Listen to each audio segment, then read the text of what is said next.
Bonjour à tous, vous êtes sur la chaîne de Kali. On va voir aujourd'hui pourquoi l'euro nous fatigue. L'euro USD, cette paire qui nous fatigue et pourquoi elle est difficile à trader et elle va encore prendre beaucoup de temps à être difficile à trader. Bon, on était dans une tendance haussière. On a une ligne de tendance ici qui est principale mais qui a été cassé. Logiquement, selon la vidéo que je vous ai montrée la dernière fois sur la tête du Shinko, logiquement, il y a un range qui s'établit après la cassure d'une ligne de tendance comme celle-là. Donc, ce range, on y est maintenant et depuis longtemps. Donc, la preuve, on est ici, l'aplatissement du nuage et puis aussi des croisements qui n'aboutissent pas à grand chose du Tenkan et du Kijun. Donc ça veut dire que on est en train de ronger, mais c'est un range de très long terme. C'est pas interdit de trader à l'intérieur, c'est un range mensuel. Donc si on passe à des petits frames, ça devient facile à trader. Alors là, quand est-ce qu'on va arriver ici à 1,50? Ben, je ne le pense pas. Je ne le pense pas.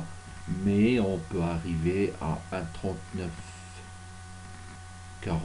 On peut même arriver à 1,42. Pourquoi? Parce que là, nous avons un croisement Tenkan Kijun à la hausse. Le Tenkan a bien repoussé les cours vers le haut. Donc ça veut dire que ça monte encore. La planité du span B, c'est un aimant. Elle attire aussi les cours vers elle. Donc, ce n'est pas étonnant si on arrive même à un 42, ce ne sera pas étonnant. Ce qui me pousse à dire que c'est plutôt une tête de Shinko qui va casser à la baisse, c'est ce Tenkan qui est en train de faire des plus hauts, de plus en plus bas, et de plus bas, de plus en plus bas. Le nuage aussi est en train de le faire, le Kijun aussi est en train de le faire, et même le Kijun, il vient de casser un plus bas récent. Donc, ça veut dire que la baisse est là et la vente est très très possible de cette paire. Donc, quand est-ce qu'on dira que on a un signal de vente précurseur de la cassure par le bas de la tête du Shinko?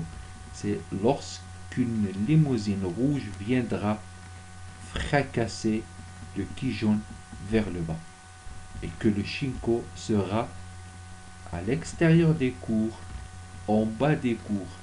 Donc, c'est pour ça que je vois qu'il y a une baisse, mais pas pour maintenant. L'euro donc est difficile à trader.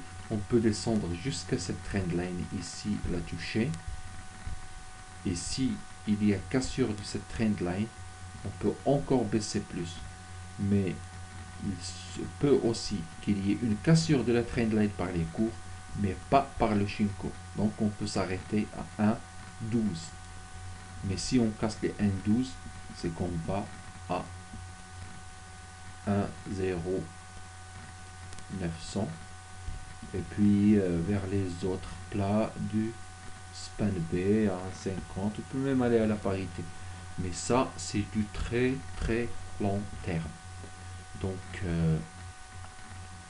là, l'euro est difficile à trader. Oui, je le conçois. Mais c'est nous qui voulons lui faire faire ce que lui n'est pas prêt à faire. Donc, laissons-le sortir du range et puis vendons comme il faut.